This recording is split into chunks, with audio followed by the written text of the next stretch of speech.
Hey guys, here's another interview that I did, this time with Reece. Talked about lots of things.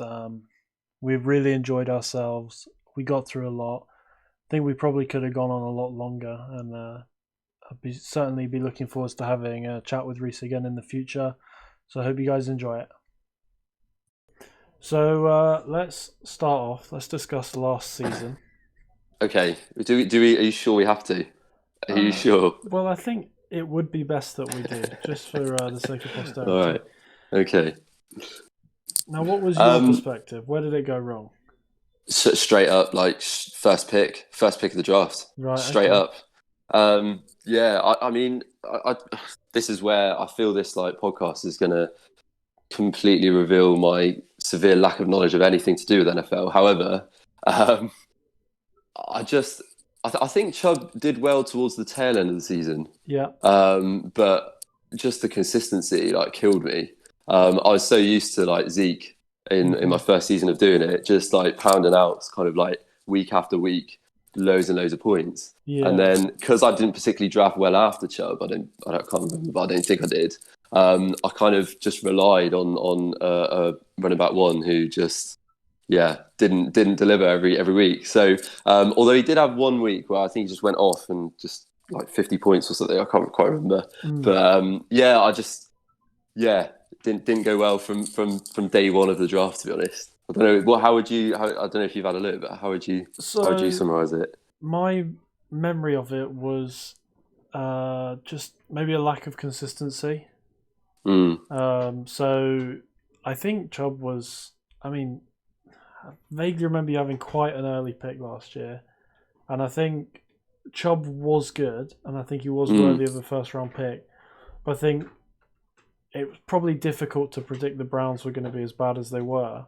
Um, like There was obviously, so much hype. There was yeah. so much hype about them. I think there always is now, but Hmm. I think with Baker coming in and obviously OBJ going over as well, there was just so much hype about them, and I think I got drawn into that a little bit. I just thought, yeah, they're going to have an amazing season and make the playoffs, and Hmm. clearly they didn't. So yeah, you're right about that. I remember that now. Yeah, so like with the expectation that they were going to be a good team, you expect okay, they're going to be playing from ahead, which means there's going to be lots of running back use, like Zeke in Mm, Dallas. mm, However, that wasn't the case, and they were playing from behind, which means throwing the ball, which is fine because Chubb, he's a good receiver, but mm. you would probably like to see. You think of the Ravens situation last year, like Mark Ingram getting so many touches, so many red Mm. zone carries, and that just what the opportunity wasn't there for Chubb, No, no, which would no. be fine. Like knowing that in hindsight, you could say, okay, I would have picked like more safe options for Yeah, example, for wide receiver or my running back too. So you're looking at maybe someone like a Robert Woods or a Cooper right. Cup who is not going to blow your mind every week, but you No, know they're going to be getting double digits. They're going to yeah, get their every touches week. every week. Yeah, yeah, yeah. Uh, Probably someone like a Julio Jones, like or Yeah, Devonte I Adams. was going to say, I think that was the other reason why I didn't do well because Julio Jones didn't get traded to me halfway through the season. Yes, yeah, uh, So if anyone wants to do that this year, just crack on with it. for No sure, worries. for sure. So Adam and I actually did have like a couple of trade discussions. Not like we wanted to do a trade, but more like the thinking behind what makes a good trade. So, Okay. because Adam had questioned me, he'd said, "Why did I think that there weren't so many trades in our league?" Mm, And I said, "Well, it's understandable that people would be skeptical to make a trade mm. because you think, oh well, does this guy know something I don't?" Yeah, So that always comes into my mind. Um, particularly, particularly like my kind of not know it. Like I'll be honest, I kind of know like if you look at the draft, probably the first 5 rounds, I think I know the players really quite well. mhm. The minute I get beyond sort of round 6, 7, I'm like completely following every ranking there is and Yeah, just going with kind of. I think actually that's the one thing I didn't do last year, and I think that's why I had a particularly bad draft because I thought I knew more than what I did. So I kind of right. just went off the beaten track in terms of the rankings. Just thought, well, like I don't know whether this is right, and you'll tell me if I'm wrong, but like it seems to me like the writers, like the journalists for NFL draft picking, they kind of like they're not really that honest. And obviously they're kind of, I guess they're using stats, but particularly for people like lower down in the draft, they don't really know, like they don't have a crystal ball, obviously, No. and like, but they do tend to put like a positive spin on most players. Yeah. So like I would like reach down. I think last year I reached down quite a bit because I just, particularly for like rookies or quite inexperienced players. And that's one thing I really try to avoid this season. Is like try to avoid that completely. But yeah, going back to the original bit about trades, that always enters my mind whenever a trade like offer comes through. I'm just like, well, I don't most of the time I don't know where the players involved. So I'm like, oh, Yeah. like someone else knows something more than me, or they caught onto a bit of news like a lot earlier than me. So yeah, that's always entering my mind. So yeah, I guess so. So there was a couple of really interesting points there that I'd like to unpack. First Yeah, of all, the thoughts on the experts. I think you're completely right. There is, you read or you listen to someone talking about a player. So yeah, I won't name the name, but I'm sure you'll be able to figure it out. This guy, he has a great pedigree. He's performed well his entire career. Then last year he was on a new team and he didn't do what he'd always done for his old team. And his right. coach kind of sucks and the team kind of sucks. And there's lots of players leaving and no one seems Yeah, happy on that team. And now he's arguing with the coach and he's saying, I'm not getting enough reps in practice. He's a top end running back too. I would draft him in the third round. And it's like, well, hold on. You've not yeah, given me, like, your good points about the player was he was outstanding 2 years ago, yeah, which yeah, is important. I yeah, think it is important to look at what a player's done historically. yeah, yeah, But yeah, the experts are. It's hard to condense for like a small blurb your entire thoughts on a player. True. That's a Um, good point. They've got a tough task, I suppose. so what I tried to do, and I'm giving away the secrets here. I tried Oh, to cut through all of the fluff. yeah, Unless it's a player that I really don't know anything about. Um, Maybe a rookie or like a depth yeah, player from a team that might blow up. If that's the case, then I'm ignoring fancy advice completely.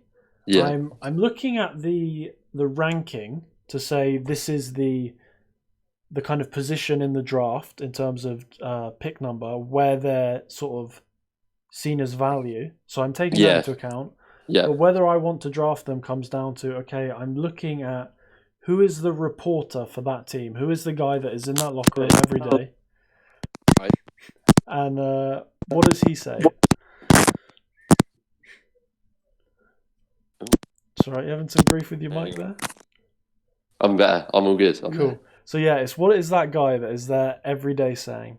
I'm probably ignoring the coach. Maybe I'll look a little bit to see if there's like a competition. But Right. Okay. I'm also looking at, so for example, the kicker situation in Tampa Bay. I drafted Yeah. Matt Okay. Gay because I thought Yeah. it's a great situation for a kicker. He was pretty good last year. So there was talk this week that he was having a great camp. It was great competition. He was working hard Right. every day. What Yeah. they didn't say was they signed another kicker 2 days ago. Now I'm thinking, okay, if he's so great, why are you signing another kicker? Yeah. Yeah. And Yeah. Why would you do that? you might not like to hear this, Ronald Jones. It's all Oh well yeah. and Go on. good Bruce Arians saying Ronald Jones is our guy. Yeah. Okay, why did you sign Leonard Fournette? That's a good point. Yeah. And then we look at Bruce Arians' history. And when David Johnson was a young player in Arizona, he was saying, I can't even remember the name of the guy because he was that irrelevant in the grand Right. scheme of things. Okay. But it Yeah. was this guy is our guy, and it's all just coach speak, and you got to learn to like cut your way through the fat. Yeah. Yeah. Particularly with like Bruce Arians. Yeah, Right. he is good at playing the game. But yeah, on the thing of trades, the kind of agreement that Adam and I had come to was that it's well, I personally I like to go online and look at like trade rankings.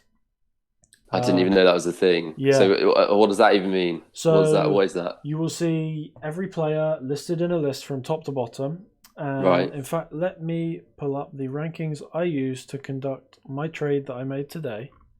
So this is different to the rankings that you use to like draft. Oh This yes, is oh yes. I just have no idea about these things. So So then this, that go on. You yeah. go. So this is now we're talking about like the draft is over. It doesn't matter where you drafted the guy. Now, of course, Right. people will have an attachment to a player. For Mm. example, one guy I liked on the list that I thought was fair value was the Rams running back. Okay. I can't think of his Cam, called. Cam Akers, is Cam it? Akers, yes. Yeah. So I thought there was good value there.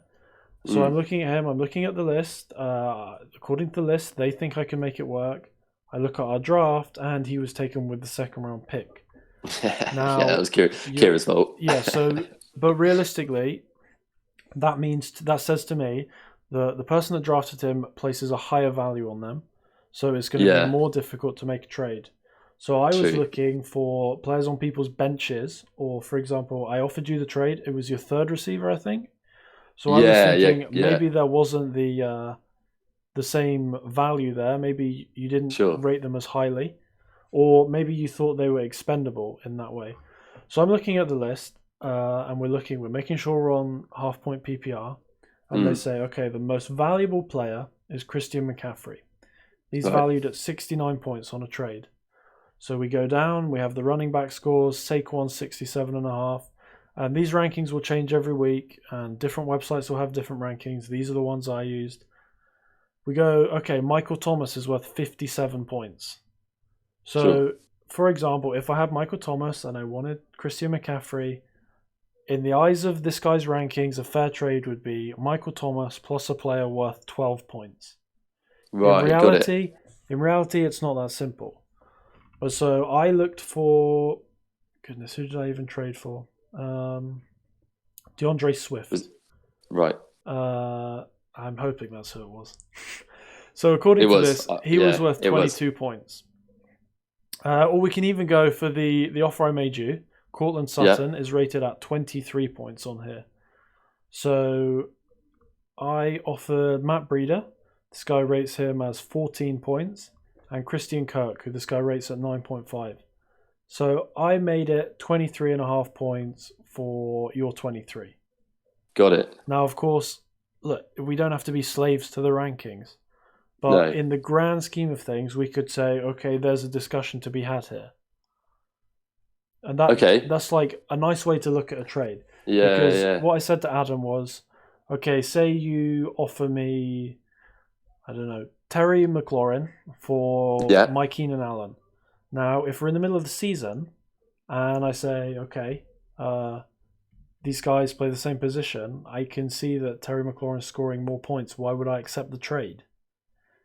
Now, whatever you say to me to try and persuade me to do this deal with you, I'm then thinking, well, hold on, if your guy's so great, why aren't you keeping him? And that's where Got I it. think we need to be looking. Of course, like you can, like you might tell me something, and I might think, well, actually, I do know more than Reece, or I might Yeah. think, okay, well, this guy he's gonna pop off in week 11 because he's Mm. got an easy matchup. And funnily enough, it's week 10 this week, and I really need to win every week. So I'm playing to make a trade to win each week. Right. Got it. So I think there's different ways of looking at it. But yeah, There's so many. There's so many ways of looking at it. Mhm. Like, it's all. I think that's the beauty of it, having like such a having 12 players and so many different players in each team, is that there's so many, and obviously, like depending on your position, depending on like what you're playing for, whether you're like kind of absolutely smashing your division as well. The fact that like we're all split into divisions as well. Yeah. It just adds another dynamic to an already quite complex scenario where, and actually this conversation just in itself has kind of opened my eyes up to the complexity of what a trade offer means as well. It's not kind of just quite as simple as kind of like for like, which is what I kind of see it as before this. So, or saw it as before this. So yeah, it's good. Another thing we could do, say for example, I started 4-0, and player B started 0-4. Now they have on their roster Zach Moss, who is At the moment, he's the backup running back in Buffalo. Hmm. Now, because I'm 4-0, and I'm thinking, hey, I'm going to make the playoffs. Even though Zach Moss is not starting, I might think, well, hold on. I can trade a guy who's playing now and doing well now for a guy that at the end of the season might get the starting job, and he might be the guy that takes me to the championship. Yeah, I see what Whereas you mean. player B, they're probably thinking at 0-4, or if Yeah, they're sensible at 0-4, they're thinking, I got to make a move here to win me this week, or I'm out. yeah, got it. So then I see what you mean. And so you've got the luxury when you're 4-0 of kind of being able to plan ahead Yeah, you and can kind of gamble think, a bit. well, yeah, you can take the risk with the idea that it's going to potentially pay dividends in the future because you've got probably good depth in Yep, your squad. you got it. So I never really think of it like that. So yeah, it's good. There was a good example of it last year. Dan, I think, was on a losing streak at some point, and he was sitting on Melvin Gordon, who, Right. if you remember, he wanted a new contract, so he was sitting out. Mm. And then by the time he came back, yeah, he had some great weeks, but Dan was one game away from elimination at that point. He needed Right. to win every week until the end of the Yeah. season to even have a chance. And unfortunately, that didn't happen. No. But so in hindsight, Dan should have cut his losses and said, look, it's all well and good Melvin Gordon coming back in week 8, but it might be too late for me then. Yeah. Got it. So that's at least my thinking on trades. And I would implore people to make offers and have discussions. I'll keep making offers. Don't worry. I'll keep doing them. And I mean, unless they're really, really stupid, I don't think we shouldn't be dismissing things like, just like a click of fingers. No. I think quite a lot of my dodgy trade offers last year was like acts of desperation more than anything. And again, actually not knowing. Yeah. So I didn't quite realize the power that someone has to in some ways, I didn't realize the power that someone has on a losing streak, the power that they can have in a trade offer, like you've just mentioned. I kind of thought that in a weird way, it kind of sounds stupid now, but like someone in a losing streak, like why would anyone want to trade with them? But of course, you still got good players on your roster. Yeah. Like in actual fact, like quite a few of my games last season were pretty tight still. So yeah, it's kind of, I suppose that's like hope for people who don't. It's probably going to be me, but people who don't get off to a good start in the upcoming season, that actually you can turn around your season pretty well if you make some sensible trades. And at the end of the day, the only way to turn around your season is to be proactive. Like, yeah, it's true. Sitting and looking at the same players every week and hoping you're going to come up with the magic formula from your pile of beans, it's not going to happen. Like, at some point, you've got to take a risk and you've got to try something. Yeah. So yeah, awesome. I think in previous years we have had some people prone to I wouldn't want to say giving up, but there's like a resignation where you think, well, it's not going well, and I'm not going to be as active. Yeah. But I don't know if there's an example last year, but the first 2 seasons of the league, I think there was like 2 top 3 running backs that were available on waivers. First season, Alvin Kamara. Second season, James Conner. Just because, why would you draft this rookie running back that's going to be playing behind Mark Ingram in his prime? And he's not built like Mark Ingram. But all of a sudden there was like some news that he was an exciting guy and he was going to have a role.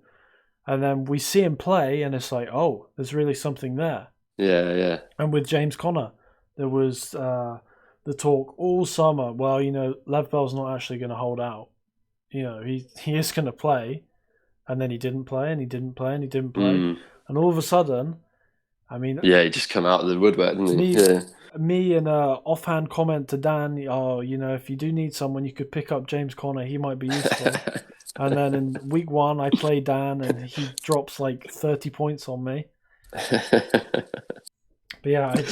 Serves you right, man. There really is like... There are good players to have, like off of waivers, and also looking for players that other people have dropped. Yeah, that's a good point. Yeah, totally.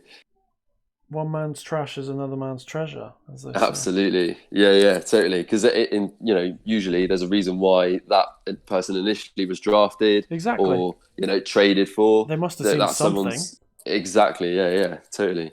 So, yeah, there's hope. There's hope for everyone. That's exactly it. So, if we circle back to the draft just gone then, Right. and I asked Adam the same thing, were you happy with the way things went? I mean, personally, I would say I like your team. I think it's pretty good. Yeah. Yeah. I didn't intend to draft in that way, to be honest. But Travis just came along at a time. I just thought, I'm pretty sure Golladay, I wanted Golladay, and he went the pick before me. Hmm. And then it was like Kittle was there and Kels was there. I just thought, do you know what? Like that's as good as a wide receiver, like wide receiver number one. I just thought like, bugger it, I'm going to do it. Hmm. And then that kind of like meant that, you know what, like my wide receiver, like I'm not going to get a wide receiver one. So yeah, it's pretty weak on the wide receiver front. But I'm kind of all right with that as long as like Travis like comes up with the goods. And from what I've read, although like the Chiefs won last season, obviously won the Super Bowl, I think I'm right in saying that actually Mahomes' first season was better than his second. Is that right In or terms no? of like gaudy numbers, yes. Right, Uh, so it's kind of like a thing of uh, maybe like the extreme like consistency and I can't think of the word, just like red zone conversion, like right, is maybe regressing to the mean slightly. But if we're right. saying last season was like an average Patrick Mahomes season, like Mhm. that is incredible. Yeah, it's still amazing. Yeah. He's still gonna have a good season if he regresses again. Yeah. So so yeah, that kind of like I was kind of expecting Kelsey to go kind of second round. Right. I Okay. wasn't expecting him to go like to be there, to be honest, for me. So I just thought, right, go for that. And then I kind of like again, maybe learning from previous drafts, I realised that I've got three wide receiver slots every single week to slot, like to fill, Hmm.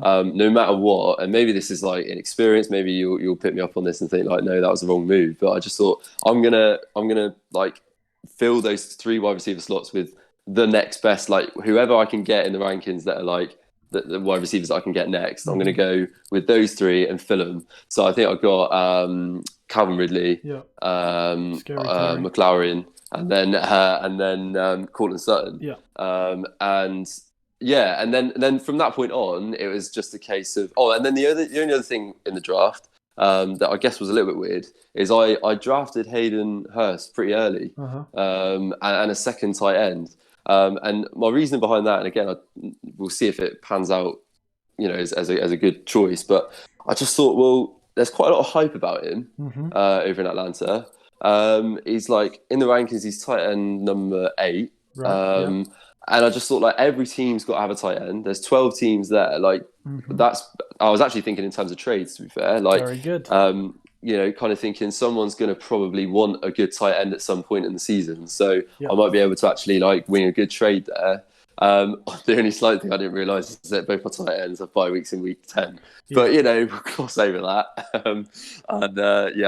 I'll be honest, that is one thing, again, that I'll take into consideration next draft is that I Hmm. did not really pay much attention to bye weeks because I think my week 10, I've got 6 players out. Yes. So, Yeah. yeah, that probably wasn't my wisest move. But yeah, we live and learn. Well. But other than that, yeah, it was just those were the main things. Like the tight ends was actually quite a big feature of mine. Hmm. And then from that point on, it was just a case of really just like following the rankings. I suppose my San Francisco pick for my defense was maybe a little bit early, but I noticed that I think Pittsburgh went before Yeah. me, and I was like, do you know what? Like last season, I was picking up defenses off the waiver wire like every week, and I was like, do you know what? I kind of want consistency there, and I'll just like go for a defense, even though it's a bit of a risky pick. Hmm. So early on, I just thought actually at that stage of the draft, anyways, you're running back to your wide receivers. It's kind of low points anyways, so I might as well go for it. So hopefully that will pay dividends as well. Yeah. So again, a couple of points. I really like actually your description of why you chose Hayden Hurst. like at the time, I laughed at you. I did like Hayden Hurst though personally. You know, he played for the Ravens, so I've seen what he can do like Yeah, every yeah, week, and I'm a believer.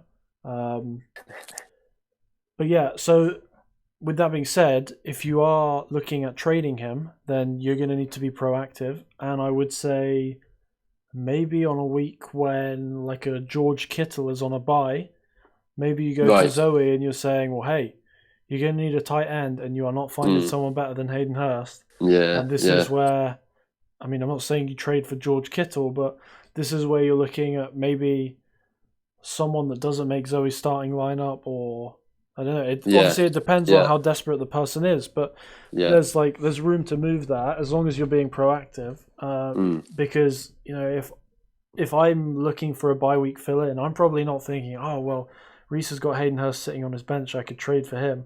I'm probably like scrimping and saving on the waiver wire, like who can I yeah, get? that's a good point. Yeah, yeah, yeah.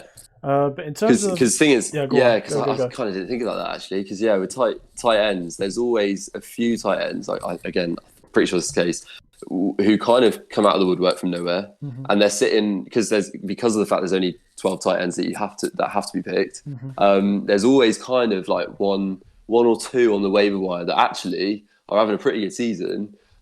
Getting like 8 to 10 points, and mm-hmm. actually for a bye week filler, that's not too bad, is it? Yeah, So that's it.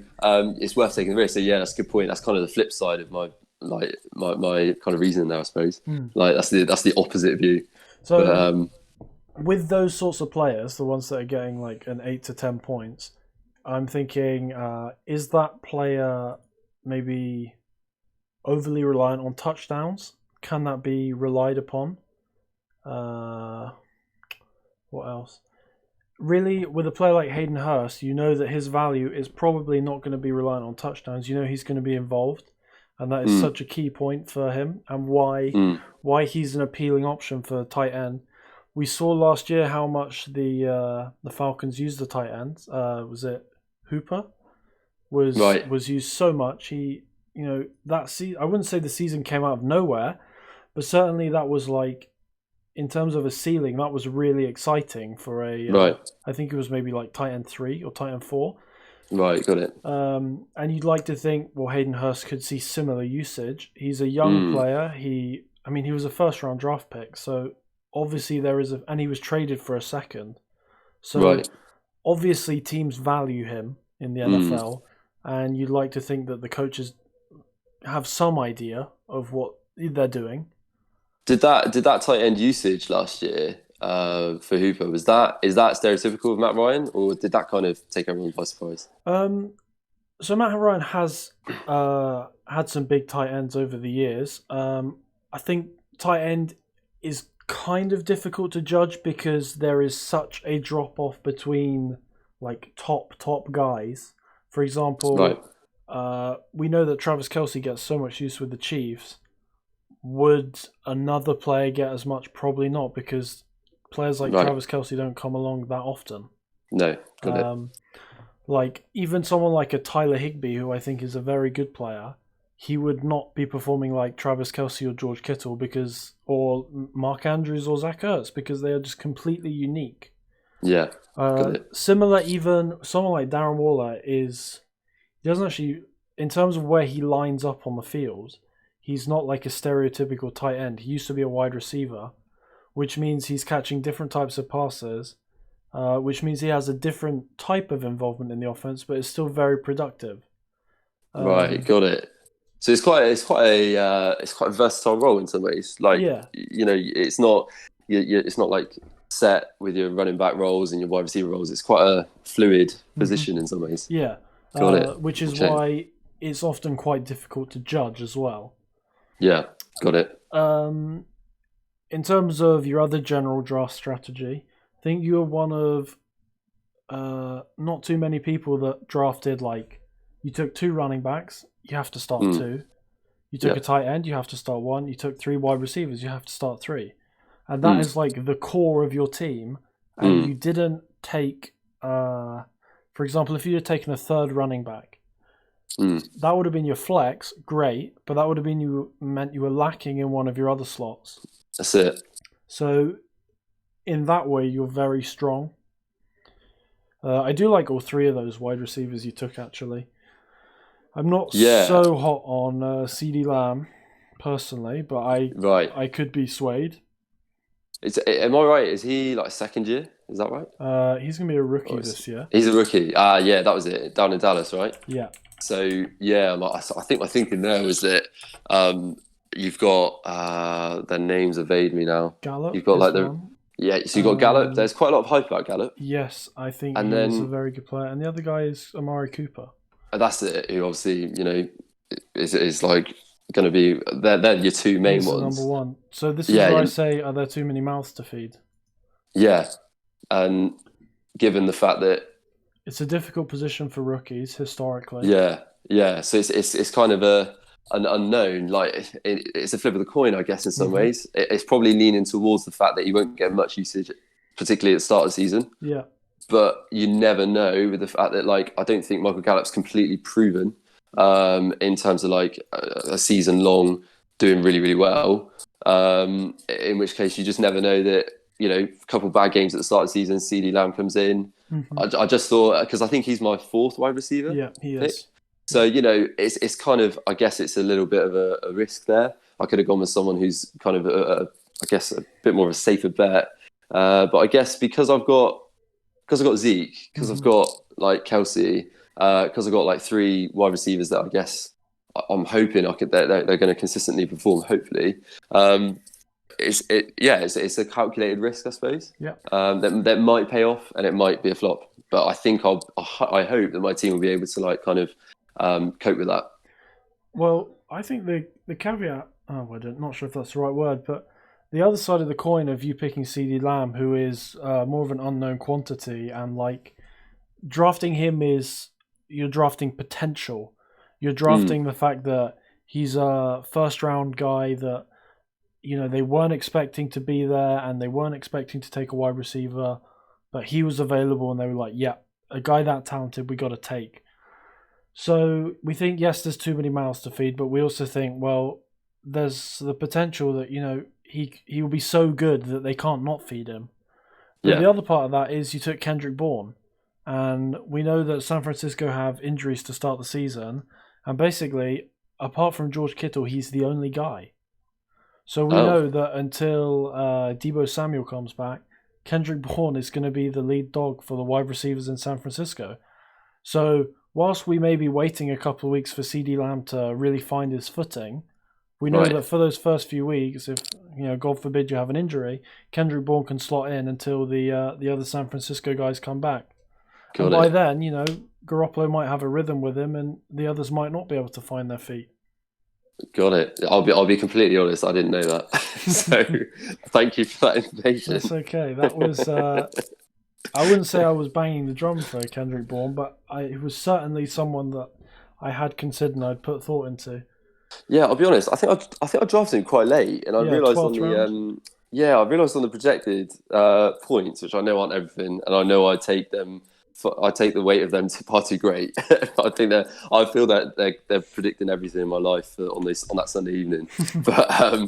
But yeah, I saw it was like 10.97, which I thought was quite high for a 12th round wide receiver pick. So yeah, I think is that increased recently? I don't know. I think so. I think so. Yeah. Yeah, yeah, Uh, awesome. so I would say the most important part of that is the why is the projected number so high. Yeah, So I know, well, we've gone on quite long here, and it's good. No, I've enjoyed it. yeah, I've It's been thoroughly awesome. enjoyed it as well. So It's been good. I'm I must say, it's been an honour and a privilege to be part of the podcast. you are Got to say it. more than welcome anytime. So before I let you leave, if there's anything you wanna ask, even if you want to ask it and then you pop off and I can monologue it myself, that's absolutely cool. Okay. So if there's anything you want to leave on, now is the time. Oh, that's a tough one. That's a tough one. Oh, you put me on the spot. I guess. I guess. To be honest, what I'd like to hear Kieran do the exact same thing as what I've done tonight. Right. Okay. Because Kieran has his knowledge of NFL is exponential in terms of it went from this time last year, me kind of like banging on and on and on at him. Like, you like Premier League fantasy, like football, like with our group of mates. Like, mate, you have to join NFL fantasy. And I dangled the carrot of just like, he binge watches everything. So I was like, just binge watch All or Nothing. Yeah. And I can assure you after that, you're going to want to be involved in this. So he did that. And that's why he's like a Cards fan, because he was like, loved that Arizona series. That was the first one. Loved it. Yeah. And literally from that moment, he's been like addicted. It's been like an addiction. So like Kieran now like listens to so many podcasts about NFL, particularly fantasy drafted as well. Yeah. So I'd be really interested for him to come on and get the same sort of questions, because you'll instantly realise that Kieran knows a lot more than me about NFL already. Right. Okay.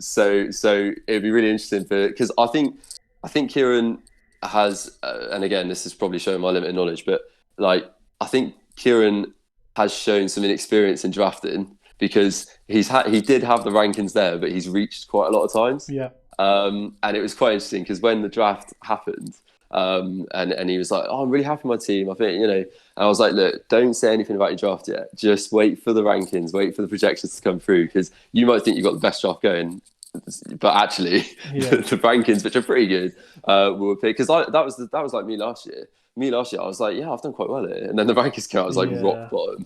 And I realised that actually I'm going to have quite a tough season. So I'm really interested for him to come on to like kind of get the same sort of feel for like why he did some reaches and why what was his reasoning. So I'm going to invite him on, I think, and I'm sure he'll be well up for it. So yeah, you work on making that happen. I will do. In fact, I would love to get Jamie on, and maybe we could have a round table, 4 of us. That'd be awesome. That'd be good.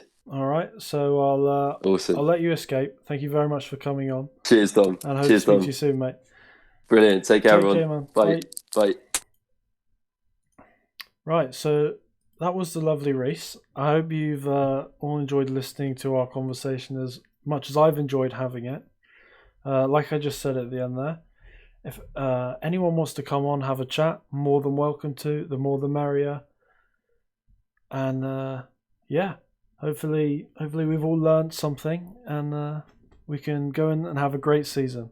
Take care, guys.